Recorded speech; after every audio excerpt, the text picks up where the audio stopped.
Bismillahirrahmanirrahim. Bismillahirrahmanirrahim. Assalamualaikum warahmatullahi wabarakatuh. Alhamdulillahi rabbil alamin. Alhamdulillahi nasta'inu wa nastaghfiruh wa na'udzu billahi min shururi anfusina wa min sayyiati a'malina. May yahdihillahu fala mudilla lahu wa may yudlilhu fala hadiya lahu. Asyhadu an la ilaha illallah wa asyhadu anna Muhammadan 'abduhu wa rasuluh. Alhamdulillah, salawat serta salam kepada Nabi besar kita baginda Muhammad sallallahu alaihi wasallam yang telah membawa umat ini dari zaman yang dipenuhi oleh kejahilian, kebodohan, kegelapan menuju zaman sampai kita pun saat ini diberi kesempatan untuk bisa sholat berjamaah di setiap harinya, mendapatkan pencerahan-pencerahan ilahiyah. Itu semua berkat jasa Nabi besar Muhammad sallallahu alaihi wasallam. Innallaha wa malaikatahu yusholluna 'alan nabi ya ayyuhalladzina amanu shallu 'alaihi wa sallimu taslima. Baik. Bapak, Ibu, adik-adik, mas-mas yang pada malam hari ini dimuliakan oleh Allah Subhanahu wa taala. Izinkan saya pribadi untuk menyampaikan beberapa maklumat, beberapa hikmah yang mungkin bisa menjadi refleksi kita yang sedang mengemban amanat kita sebagai manusia hidup di dunia ini dan di seantero alam semesta ini. Jadi setelah ini mungkin hanya sepetik hikmah dari ribuan hikmah yang ada di kehidupan ini. Hikmah adalah bentuk dari rahmat Allah. Hikmah, pelajaran yang bisa kita ambil di berbagai lini kehidupan kita, itu adalah bentuk rahmat dari Allah. Maka setelah ini saya pribadi akan memetik satu hikmah yang mungkin bisa dirasakan oleh para jamaah. Sama-sama untuk kita introspeksi dan refleksi diri. Bismillahirrahmanirrahim. Baik, saya akan membuka pembahasan tentang zikir hauqalah. Hauqalah, ma'rufnya, masyhurnya namanya hauqalah. Hauqalah itu bacaan apa? Bacaan la haula wala quwwata illa billahil aliyyil azim. Mungkin ini sangat masyhur, sangat umum di telinga kalangan banyak jamaah, banyak mukminin di seluruh dunia. Karena memang simpanan harta dari simpanan-simpanan surga itu ya la haula wala quwwata illa billahil aliyyil azim.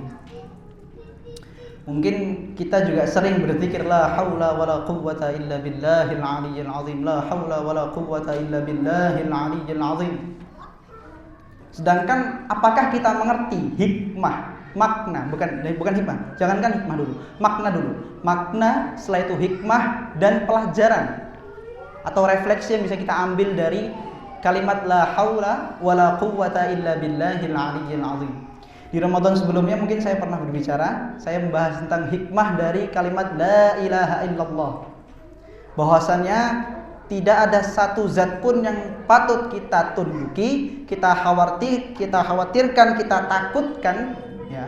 Intinya kita tidak boleh tunduk pada apapun kecuali hanya kepada Allah. Pada kehidupan, kekhawatiran, masalah, mungkin musibah, diri sendiri bahkan, kita nggak boleh takut. Kita takut sama Allah. Itu untuk Ramadan sebelum. Maka sekarang saya akan bahas tentang la haula wala quwwata illa billah. La haula wala quwwata illa billahil aliyyil azim. Kita merujuk ke maknanya langsung, karena ini mungkin sedikit singkat. Makna dari la haula wala quwwata illa billahil aliyyil azim, yakni tidak ada daya maupun kekuatan kecuali hanya dengan Allah yang maha tinggi lagi maha agung atau maha perkasa. Kalimat tidak ada daya dan kekuatan kecuali hanya melalui Allah yang maha tinggi lagi maha perkasa.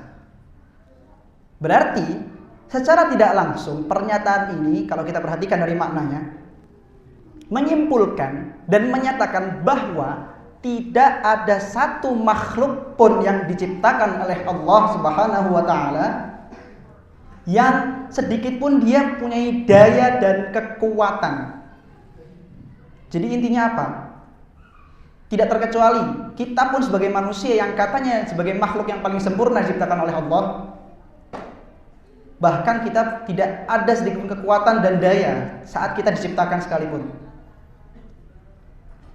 Intinya kita itu diciptakan sebagai makhluk yang lemah, tidak berdaya, tidak berkekuatan, tidak bisa ngapa-ngapain. Apa buktinya? Dari mana kita bisa tahu kalau kita itu tentang makhluk yang lemah? Oke, kita coba dari dalilnya dulu. Surah An-Nisa ayat 28. Yuridullahu ayyukhaffifa ankum. Yuridullahu ayyukhaffifa ankum. Allah menginginkan untuk meringankan kamu semua dari beban-beban yang ada di seluruh kehidupan ini. Dari kata yukhaffif ada itu sudah Allah ingin meringankan kamu, berarti menunjukkan bahwa kita tuh memang pantas untuk mendapatkan keringanan karena kita lemah. Wa khuliqal insanu dha'ifa. Dan ingat, ketahuilah bahwa manusia itu diciptakan dalam keadaan yang lemah.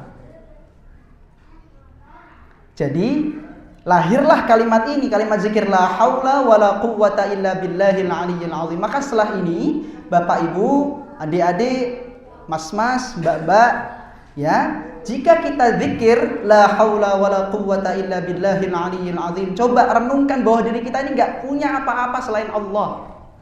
Bahkan sampai saat ini kita bisa hadir di jamaah ini, di munasabah ini, majelis ini, bisa mendengarkan pencerahan-pencerahan, bisa mendengarkan semua hal-hal yang baik untuk disampaikan, itu tidak dan bukan lain hanya karena Allah yang beri kita kesempatan, Allah yang beri kita kekuatan, Allah yang beri kita daya.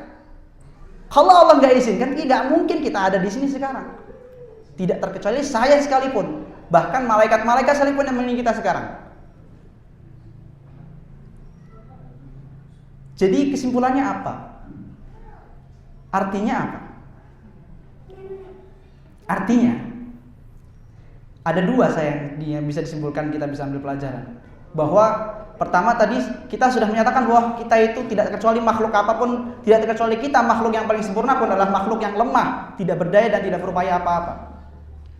Maka janganlah kita sekali-sekali berjalan di atas muka bumi ini dengan keadaan angkuh, sombong, seakan-akan dia berhasil karena usaha dan upaya dari dirinya sendiri. Padahal kalau Allah tidak mengizinkan sebelumnya, Allah tidak memberikan dia daya dan upaya sebelumnya pada dirinya sendiri, dia nggak akan mungkin bisa menjadi seorang yang mungkin di sekarang ini orang yang sukses, orang yang besar, orang yang punya kekuasaan di sana sini, orang yang bisa berjalan, bisa mungkin bahagia, tertawa dan lain-lain. Jangan sombong, jangan angkuh. Pun sama dengan orang yang sebaliknya, sama orang yang mungkin sekarang sedang diranda oleh kesedihan, sedang jatuh, sedang putus asa. Janganlah kita itu berkeluh kesah, karena memang kita ini makhluk yang lemah. Memang aslinya kita itu seperti itu, lemah, gak bisa ngapa-ngapain.